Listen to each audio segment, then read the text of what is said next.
Mainit-init na chismis ang aktor may matitinding revelasyon sa gusto talaga ni Donnie. Ito nga ang sabi niya, alam niyo ba kung sino talaga ang gusto niya at sino ba talaga ang tunay na minamahal niya?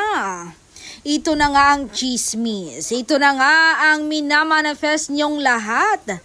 Ang tunay niyang minamahal ay walang iba kundi ang minamahal niyo ring aktres na si Bel Mariano. Siya lang ang laman ng puso niya.